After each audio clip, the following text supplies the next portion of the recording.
CNN, you know CNN, they say they're the most trusted name in news. I'm starting to suspect that may not be the case. They are really just terrible. Of course, yesterday, 5 Israelis were killed in just the endless conflict that's going on over there. So I don't even want to talk about that because I know everybody agrees on the Middle East, so why even have to bring anything up about that? But I do want to talk about CNN's coverage. So here's a clip, and remember, 5 Israelis were killed in a synagogue. See if you notice anything strange here. A slaughter of innocent people while they're praying in a synagogue. There's no doubt in my mind that it's not even murderers, because animals don't behave like this. To get into a synagogue with a butcher knife and to slaughter innocent people while they pray. Okay, so clearly that was the mayor of Jerusalem, and he was saying synagogue several times. I don't know if you saw the Chyron on the bottom said mosque. Okay, these things happen. We've got another clip from CNN later in the day.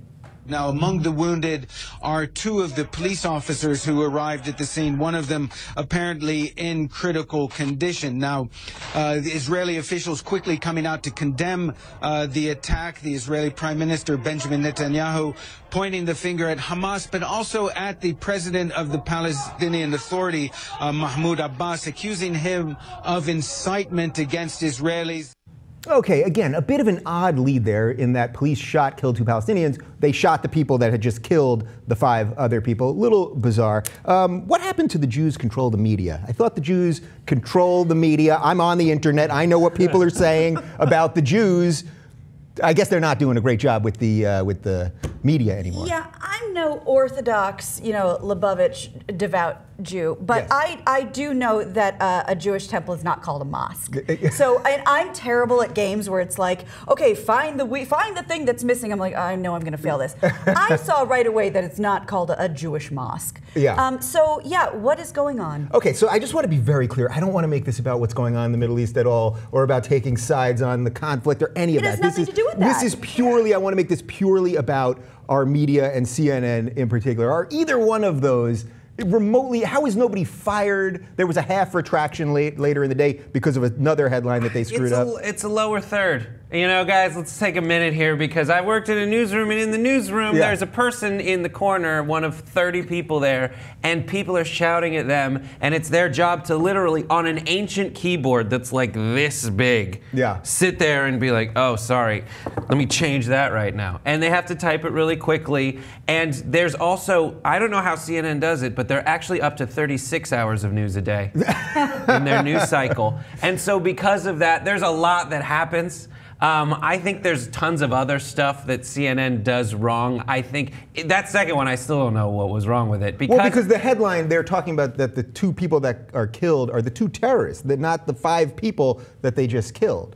Right. So another thing that has happened in my interpretation of the media is there's like a kind of news story that comes along. When this news story starts, you kind of identify what kind it is.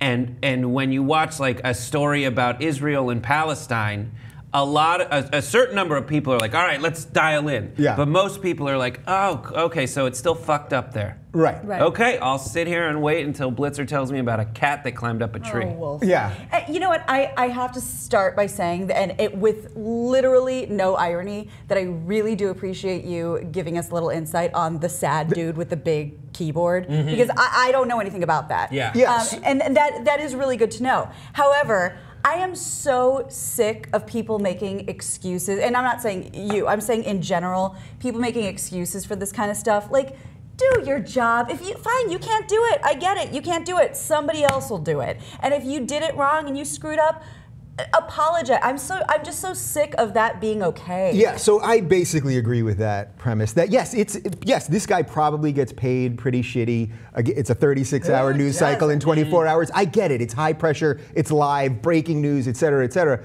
But the guy said synagogue like 5 times in that little clip, or 3 times in that little clip. It's like, shouldn't they have at least come back to the anchor and him been like, actually, but like.